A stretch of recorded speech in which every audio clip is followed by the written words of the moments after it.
For centuries, Christians have visited the Holy Land to follow in the footsteps of Christ by tracing the road to Calvary, pausing for prayer and recollection with the Lord in his passion and rejoicing with him in his resurrection.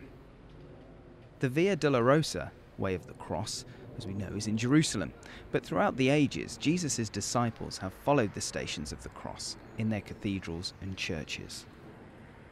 We're in Bristol, at Clifton Cathedral, to do just that with Bishop Declan Lang, Bishop of the Diocese, and Dr Harry Hagopian, who's a consultant to the Bishops of England and Wales on the Middle East North Africa region.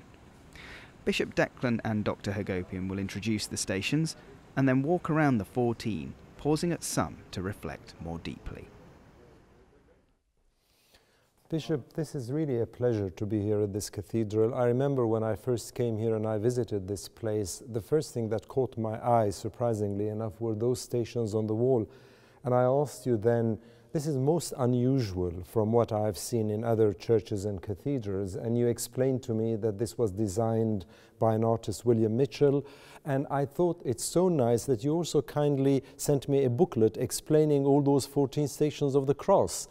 So in a sense, I think it's really nice that we are here again and that we will talk a little bit during the Lenten period on those stations of the cross, on the Passion and the resurrection of our Lord and Savior, and in doing so, perhaps also try and make some connections with the Middle East, North Africa, which is an area you and I discuss a lot. It is, Harry. Harry, you're very welcome here in Bristol to Clifton Cathedral. It's a beautiful building. It provides a very sacred space for worship. And as you have said, we have unusual stations of the cross, which we use for meditation during this Lenten period of time. Perhaps if we progress to the first station, where Jesus eats his meal for the last time with his disciples. And do me a favor, Bishop, let's not go through all 14 stations, just pick a few stations, and I think that should be enough. That will be enough, Harry. Harry, we start our journey with Jesus eating his Last Supper with the disciples. He was often criticised in the Gospels for the people with whom he ate, because to eat with somebody meant to share their company. To share their company meant that you entrusted yourself to them and you became part of their lives and they became part of your life. So to eat a meal is not just to eat food and get out as quickly as possible, something which perhaps in our Western culture we have developed, but instead we need to recapture, I think, the idea of a meal, of sharing companionship, kumpanus, with bread. And as you know, Harry, it's very much still part of Middle Eastern culture, the importance of hospitality and the importance of the meal. It is, absolutely, Bishop. I mean, as you will have noticed yourself, when you go to anywhere in the Middle East, North Africa region, the first thing they do is basically invite you to a meal before anything else. And the meal in that part of the world is not necessarily pizzas or pastas. It is more like little plates we call mezes. So whether you go to Lebanon, Iraq, wherever, it's the same thing. And it is basically creating a fellowship and trying to get to know each other, breaking down barriers. And in a sense, when I was involved with the second track negotiations during the Oslo years between Israelis and Palestinians, funnily enough, a lot of the negotiations and some of the decisions, not all, were taken around a table where people were eating or drinking rather than on an austere rectangular table. So in a sense, yes, it breaks down barriers and it reproduces what we call an agape meal. It's also enjoyable. It's very enjoyable. Which I think is important. And it is, as I say, at sharing. At the Last Supper, Jesus takes the bread and takes the wine and says, "Take, eat, take, drink, this is me. I'm giving myself to you." And this is something which he has said to his disciples all over the centuries. And how little do we appreciate what the significance of those words is. It's very important that we ponder them often. Absolutely. Station 2. Jesus prays in the garden. Jesus then left to make his way as usual to the Mount of Olives, with the disciples following. When they reached the place, he said to them, "Pray not to be put to the test." Then he withdrew from them about a stone's throw away and knelt down and prayed. "Father," he said, "if you are willing, take this cup away from me. Nevertheless, let your will be done, not mine." When he rose from prayer, he went to his disciples and found them sleeping for sheer grief. "Why are you asleep?" he said to them. "Get up and pray not to be put to the test." Station 3. Jesus betrayed and arrested. Judas, one of the 12, appeared, and with him a large number of men armed with swords and clubs, sent by the chief priests and elders of the people. Now the traitor had arranged a sign with them. "The one I kiss," he said, "he is the man. Take him in charge." So he went straight to Jesus and said, "Greetings, Rabbi," and kissed him. Jesus said to him, "My friend, do what you are here for." Then they came forward, seized Jesus, and took him in charge. Then all the disciples deserted him and ran away. Station 4. Jesus is disowned by Peter. They seized Jesus and led him away, and they took him to the high priest's house. Peter followed at a distance. They had lit a fire in the middle of the courtyard, and Peter sat down among them, and as he was sitting there by the blaze, a servant girl saw him, and peered at him, and said, "This person was with him too." But he denied it. "Woman," he said, "I do not know him." Shortly afterwards someone else saw him, and said, "You are another of them." But Peter replied, "I am not, my friend." About an hour later another man insisted, saying, "This fellow was certainly with him. Why, he is a Galilean."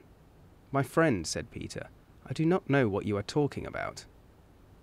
At that instant, while he was still speaking, the cock crew, and the Lord turned and looked straight at Peter. And Peter remembered what the Lord had said to him, "Before the cock crows today, you will have disowned me 3 times." And he went outside and wept bitterly.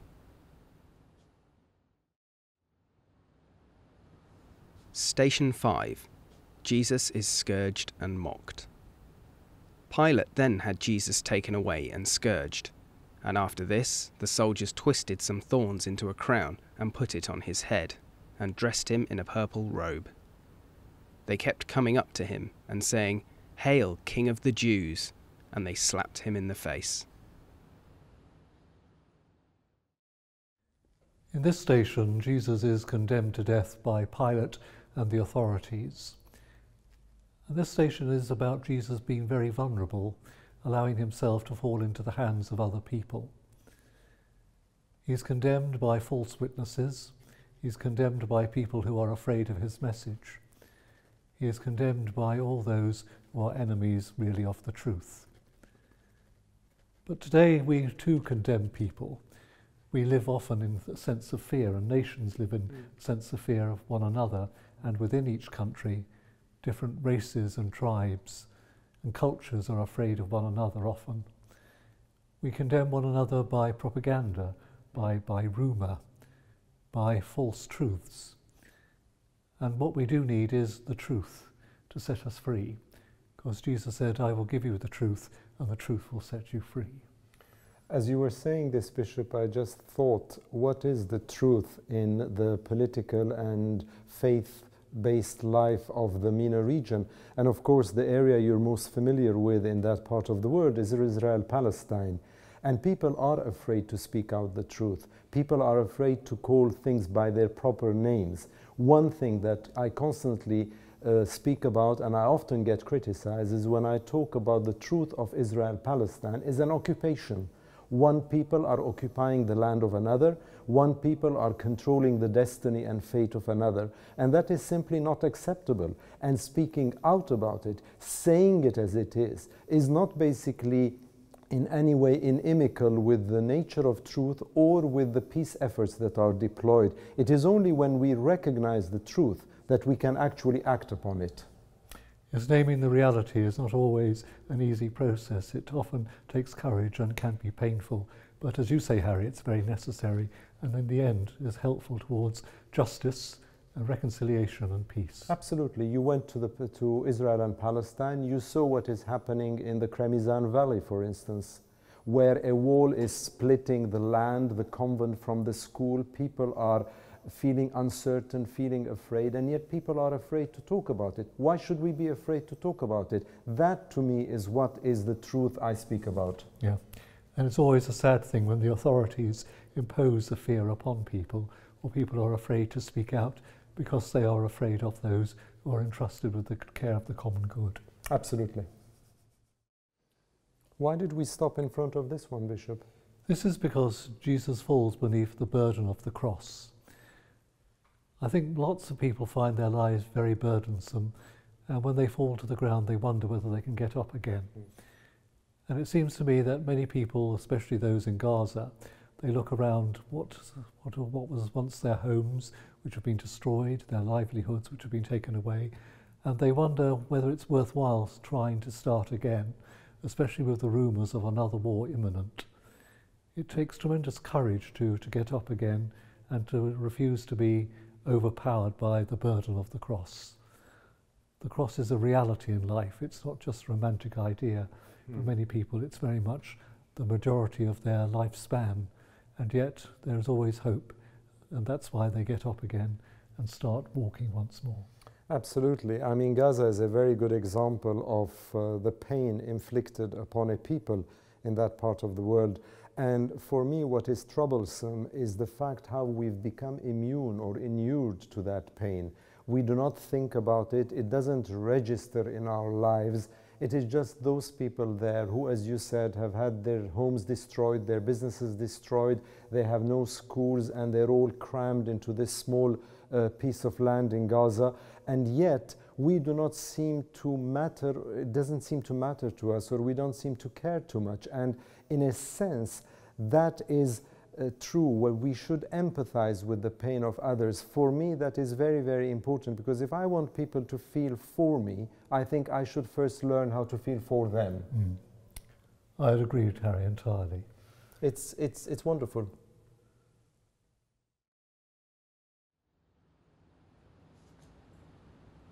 Station 8. Jesus is helped by Simon of Cyrene. As they were leading him away, they seized on a man, Simon of Cyrene, who was coming in from the country, and made him shoulder the cross and carry it behind Jesus.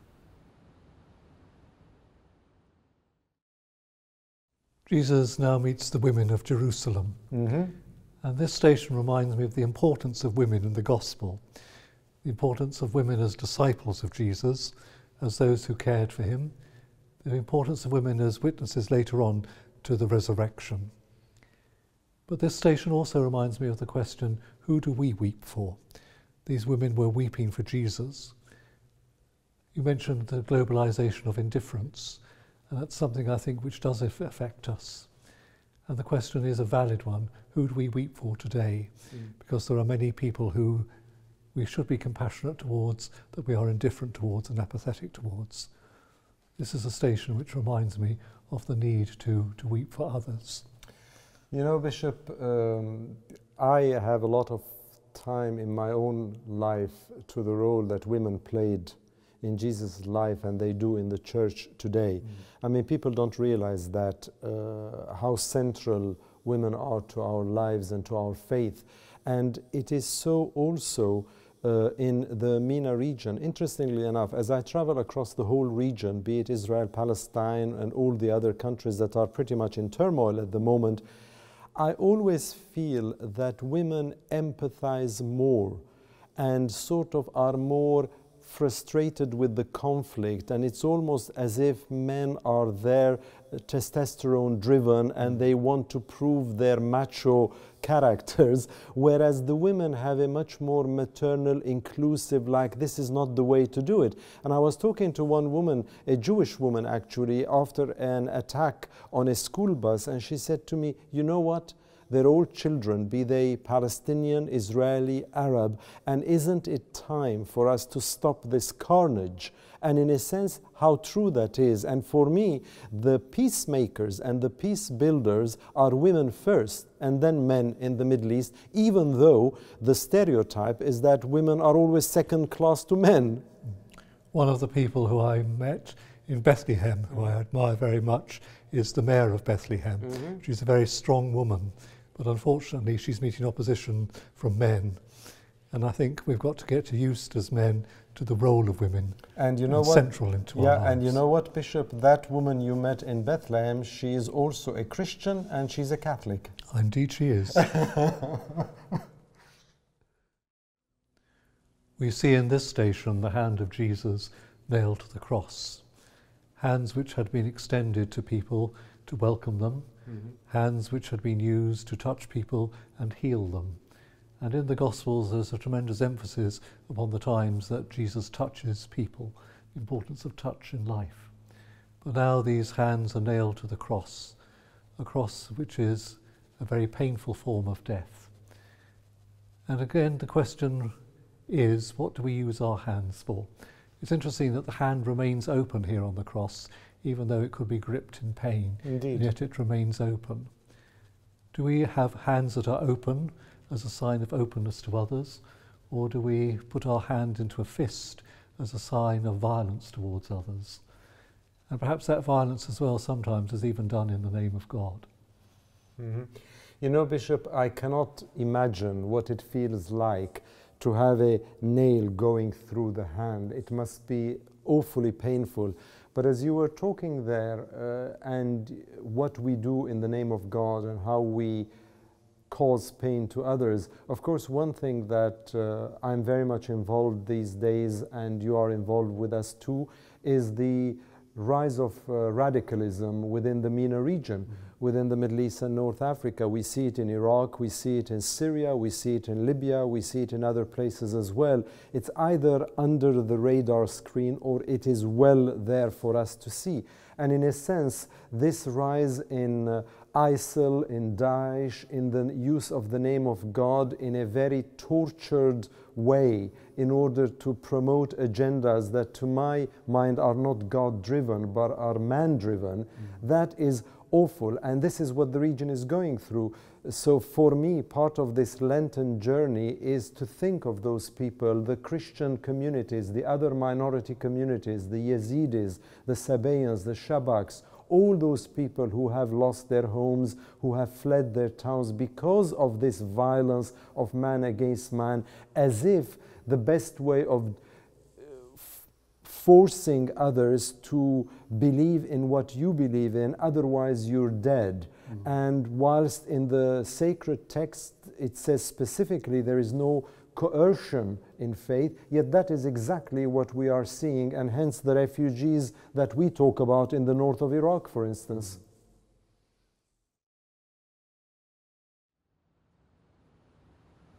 Station 11. Jesus speaks to his mother. Near the cross of Jesus stood his mother and his mother's sister, Mary, the wife of Cleopas, and Mary of Magdala. Seeing his mother and the disciple he loved standing near her, Jesus said to his mother, "Woman, this is your son." Then to the disciple he said, "This is your mother." And from that moment the disciple made a place for her in his home. Station 12. Jesus forgives the repentant thief. One of the criminals hanging there abused him. "Are you not the Christ?" he said. "Save yourself and us as well." But the other spoke up and rebuked him. "Have you no fear of God at all?" he said. "You got the same sentence as he did, but in our case we deserved it. We are paying for what we did, but this man has done nothing wrong." "Jesus," he said, "remember me when you come into your kingdom." "Indeed, I promise you," Jesus replied, "today you will be with me in paradise."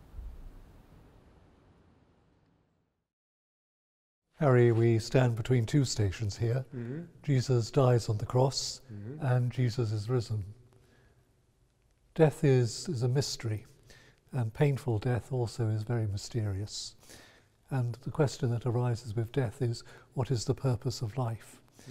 And are we condemned to die both physically, but even before that, we can die inwardly, and our relationships can die.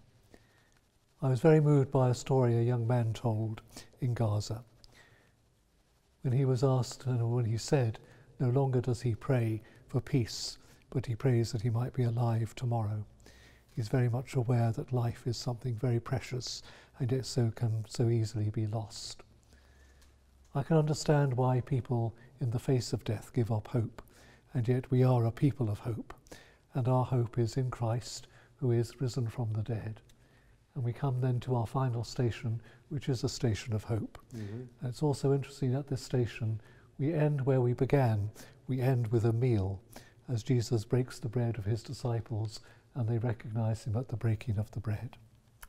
Absolutely true, and in a sense it's very interesting, but whenever I'm traveling across the MENA region, or whenever I find people and I talk to them about their problems, their pain, their grief, their sense of loss, the uncertainty they face. I mean, imagine people who don't know what tomorrow will bring. Like that young boy told you in Gaza when you spoke with him, that I'm here today, will I be here tomorrow? So in a sense, for me, therefore, I always tell them, look, there is always the crucifixion, but the crucifixion leads to the resurrection. And it might not be as easy as from Friday to Sunday. Mm-hmm. It might take much, much longer for the crucifixion to lead to resurrection. But that is what I think keeps us going. That's certainly what keeps me going myself at times of self-doubt and pain. And in a sense, if I wanted to verbalize the resurrection for me as a sign of hope, as the sign of hope par excellence, I would just use one term, carpe diem, seize the day, because that is basically what it is. We seize our life through our faith every day in the hope that tomorrow will be better. Yeah, and our hope is in God. Yeah. It's not in ourselves. In some ways, the crucifixion represents human hatred and relationships. The resurrection represents God's relationship with us, which is one of love. And it's that belief that we're called to have in the power of love to transform. And you know what, Bishop, of course I have to say this, but as an Armenian, I also come from Jerusalem. So this is for me not just a mystical tour. This for me is what happened in my backyard some 2,000 years ago. Indeed. But still very much a reality for today as well. I hope so. Thank you, Harry.